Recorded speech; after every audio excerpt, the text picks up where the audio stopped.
ಇವತ್ತು ನಾವು ಗಮ್ಮತ್ತಲ್ಲಿ ರುಚಿಯಾಗಿ ಒಂದು ಟೊಮ್ಯಾಟೊ ಬಾತ್ ಮಾಡೋಣ.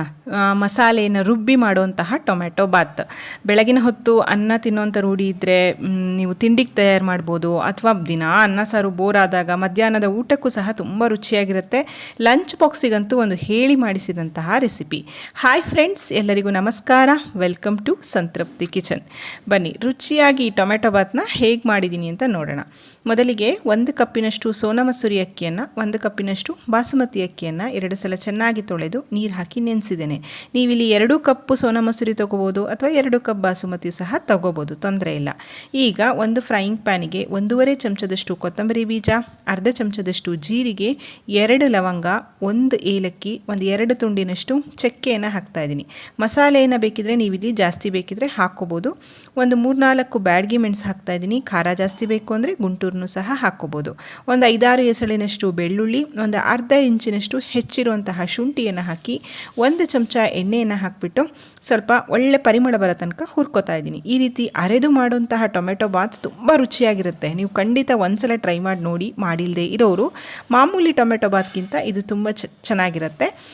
ಇದು 1/4 ಭಾಗ ಹುರಿದು ಆದಮೇಲೆ ಅರ್ಧ ಈರುಳ್ಳಿಯನ್ನು ಸ್ಲೈಸಸ್ ಮಾಡಿಟ್ಕೊಂಡಿದ್ದೆ, ಅದನ್ನು ಸಹ ಹಾಕಿ ಹುರಿತಾ ಇದ್ದೀನಿ. ಈರುಳ್ಳಿ ಏನು ತುಂಬ ಹುರಿಬೇಕಂತ ಏನಿಲ್ಲ, ಒಂಚೂರು ಹುರಿದ್ರೆ ಸಾಕು. ಹದವಾಗಿ ಹುರಿದು ಆದಮೇಲೆ ಫ್ಲೇಮನ್ನು ಆಫ್ ಮಾಡಿ ಇದನ್ನು ತಣ್ಣಗಾಗೋದಕ್ಕೆ ಬಿಡ್ತಾ ಇದ್ದೀನಿ. ಪೂರ್ತಿಯಾಗಿ ತಣ್ಣಗಾದ್ಮೇಲೆ ಮಿಕ್ಸರ್ ಜಾರ್ಗೆ ಹಾಕಿಬಿಟ್ಟು ಸ್ವಲ್ಪ ನೀರನ್ನು ಹಾಕಿ ನುಣ್ಣಗೆ ಅರಿಬೇಕು. ಹೀಗೆ ಮಾಡೋದ್ರಿಂದ ರುಚಿ ಒಂದೇ ಇಲ್ಲ, ಬಣ್ಣ ಸಹ ತುಂಬ ಅದ್ಭುತವಾಗಿ ಬರುತ್ತೆ. ನೋಡಿ, ಚೂರು ನೀರನ್ನು ಹಾಕಿಬಿಟ್ಟು ಮಸಾಲೆಯನ್ನು ನುಣ್ಣಗೆ ಅರ್ಕೊಂಡಿದ್ದೀನಿ. ಈಗ ಒಂದು ಕುಕ್ಕರಿಗೆ 1 ಚಮಚದಷ್ಟು ಎಣ್ಣೆ ಹಾಕ್ತಾಯಿದ್ದೀನಿ, 2 ಚಮಚದಷ್ಟು ತುಪ್ಪ ಹಾಕ್ತಾಯಿದ್ದೀನಿ. ನೀವಿಲ್ಲಿ ಬರೀ ತುಪ್ಪ ಹಾಕ್ಬೋದು, ಇಲ್ಲ ಬರೀ ಎಣ್ಣೆ ಸಹ ಹಾಕಿ ಮಾಡ್ಬೋದು. 2 ಚೆನ್ನಾಗಿ ಬಿಸಿ ಆದಮೇಲೆ 1 ಪಲಾವ್ ಎಲೆಯನ್ನು ಹಾಕ್ತಾಯಿದ್ದೀನಿ. ಅವಾಗ ನಾನು ಅರಿಯೋದಕ್ಕೆ ಚಕ್ಕೆ, ಲವಂಗ, ಏಲಕ್ಕಿ ಹಾಕಿರೋದ್ರಿಂದ ಇಲ್ಲಿ ಮತ್ತೆ ಹಾಕಿಲ್ಲ. ನಿಮ್ಗೆ ಇನ್ನೂ ಸ್ವಲ್ಪ ಸ್ಪೈಸಸ್ ಬೇಕು ಅಂತಂದರೆ ಇಲ್ಲೂ ಸಹ ನೀವು ಹಾಕ್ಕೋಬೋದು. ಅರ್ಧ ಚಮಚನಷ್ಟು ಸೋಂಪು ಅಥವಾ ಬಡೆಸೊಪ್ಪನ್ನು ಹಾಕ್ತಾಯಿದ್ದೀನಿ. ಹೆಚ್ಚಿರುವಂತಹ 1 ಈರುಳ್ಳಿಯನ್ನು ಹಾಕಿಬಿಟ್ಟು ಹಸಿ ವಾಸನೆ ಹೋಗೋ ತನಕ ಇದನ್ನು ಹುರ್ಕೋತೀನಿ. ನಾನು ಆಗಲೇ ಹೇಳಿದಾಗಲೇ ಮಕ್ಕಳಿಗಾಗಲಿ ಅಥವಾ ಆಫೀಸ್ಗೆ ಹೋಗೋರಿಗೆ ಲಂಚ್ ಬಾಕ್ಸಿಗೆ ಒಂದು ಹೇಳಿ ಮಾಡಿಸಿದಂಥ ರೆಸಿಪಿ ಇದು. ತುಂಬ ರುಚಿಯಾಗಿರುತ್ತೆ. ಈರುಳ್ಳಿಯನ್ನು ಹುರಿದು ಆದಮೇಲೆ 3 ಟೊಮೆಟೊವನ್ನು ಹೆಚ್ಚಿಟ್ಕೊಂಡಿದ್ದೆ, ಅದನ್ನು ಹಾಕ್ತಾಯಿದ್ದೀನಿ. ನಾನಿಲ್ಲಿ ಜಾಮೂನ್ ಟೊಮೆಟೊ ಯೂಸ್ ಮಾಡಿದ್ದೀನಿ. ಟೊಮೆಟೊ ಬಾತಿಗೆ ಜಾಮೂನ್ ಟೊಮೆಟೊ ಚೆನ್ನಾಗಾಗತ್ತೆ, ಹಾಗಾಗಿ ಜಾಮೂನ್ ಟೊಮೆಟೊವನ್ನು ಹೆಚ್ಚಿ ಹಾಕಿ ಹುರಿದ ನಂತರ ನಾನು ರುಬ್ಬಿದಂತಹ ಮಸಾಲೆ ಏನಿದೆ ಅದನ್ನು ಇದಕ್ಕೆ ಹಾಕಿಬಿಟ್ಟು ಮಿಕ್ಸ್ ಮಾಡ್ತಾ ಇದ್ದೀನಿ. ಈಗ ಇದಕ್ಕೆ 2 ದೊಡ್ಡ ಚಮಚದಷ್ಟು ಮೊಸರನ್ನು ಸೇರಿಸ್ತಾ ಇದ್ದೀನಿ. ಮೊಸರು ಹಾಕೋದ್ರಿಂದ ರುಚಿ ತುಂಬ ಚೆನ್ನಾಗಿರುತ್ತೆ. ಗಟ್ಟಿಯಾಗಿರುವಂತಹ ತಾಜಾ ಮೊಸರನ್ನು ಹಾಕ್ಕೊಳ್ಳಿ.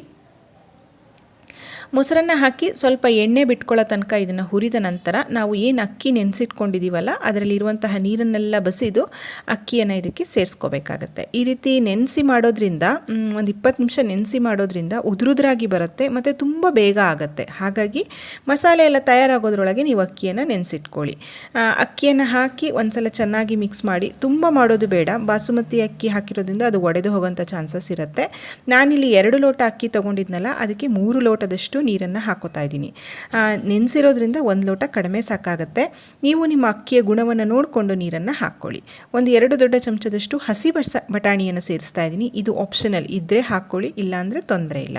ಬಟಾಣಿ ಹಾಕಿದ ನಂತರ ಧಾರಾಳವಾಗಿ ಹೆಚ್ಚಿರುವಂತಹ ಕೊತ್ತಂಬರಿ ಸೊಪ್ಪು ಮತ್ತು ಸ್ವಲ್ಪ ಪುದೀನ ಸೊಪ್ಪನ್ನು ಸೇರಿಸ್ತಾ ಇದ್ದೀನಿ.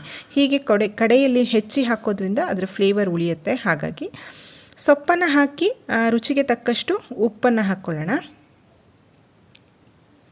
ಉಪ್ಪನ್ನು ಸೇರಿಸಿ ಒಂದ್ಸಲ ಚೆನ್ನಾಗಿ ಮಿಕ್ಸ್ ಮಾಡಿಕೊಂಡು ಕಡೆಯಲ್ಲಿ ಒಂಚೂರು ಕಸೂರಿ ಮೇಥಿಯನ್ನು ಕೈನಿಂದ ಈ ರೀತಿ ತಿಕ್ಕಿ ಹಾಕ್ತಾ ಇದ್ದೀನಿ. ನೋಡಿ, ಈ ರೀತಿ ಚೆನ್ನಾಗಿ ಕುದಿ ಬಂದ ಮೇಲೆ ನೀವು ರೈಸ್ ರೆಸಿಪಿಗಳನ್ನು ಮಾಡುವಾಗ ಲಿಡ್ಡನ್ನು ಕ್ಲೋಸ್ ಮಾಡಬೇಕು. ಕುದಿ ಬರೋಕ್ಕಿಂತ ಮುಂಚೆ ಹಾಕಿಬಿಟ್ರೆ ಅನ್ನ ಎಲ್ಲ ಕೆಳಗೆ, ಮಸಾಲೆ ಎಲ್ಲ ಮೇಲೆ ಉಳಿಯುತ್ತೆ. ನೋಡಿ, ಈ ರೀತಿ ಕುದಿ ಬಂದ ಮೇಲೆ ಲಿಡ್ಡನ್ನು ಕ್ಲೋಸ್ ಮಾಡಿ ಒಂದೇ ಒಂದು ವಿಷಲ್ ಇದನ್ನು ಕೂಗಿಸ್ಕೊಂಡ್ರೆ ಸಾಕಾಗುತ್ತೆ. ಜಸ್ಟ್ 1 ವಿಷಲ್ ಕೂಗಿಸ್ಕೊಳ್ಳೋಣ. ಅಷ್ಟರೊಳಗೆ ಒಂದು ಸಣ್ಣ ಒಗ್ಗರಣೆ ಹುಟ್ಟಿಗೆ 2 ಚಮಚದಷ್ಟು ತುಪ್ಪ ಹಾಕಿಬಿಟ್ಟು ಸ್ವಲ್ಪ ಗೋಡಂಬಿಯನ್ನು ಹುರ್ಕೋತಾ ಇದ್ದೀನಿ. ಸ್ಪೆಷಲ್ ಟೊಮೆಟೊ ಬಾತ್ ಆಗಿರೋದ್ರಿಂದ ಗೋಡಂಬಿ ಹಾಕ್ತಾ ಇದ್ದೀನಿ. ಇದು ಅಷ್ಟೇ ಆಪ್ಷನಲ್, ಇಷ್ಟ ಇದ್ದರೆ ಹಾಕ್ಕೊಳ್ಳಿ. ತುಂಬ ತುಪ್ಪ ಎಲ್ಲ ಆಗಿಬಿಡುತ್ತೆ ಅಂತಂದರೆ ಖಂಡಿತ ಸ್ಕಿಪ್ ಮಾಡ್ಬೋದು, ತೊಂದರೆ ಇಲ್ಲ.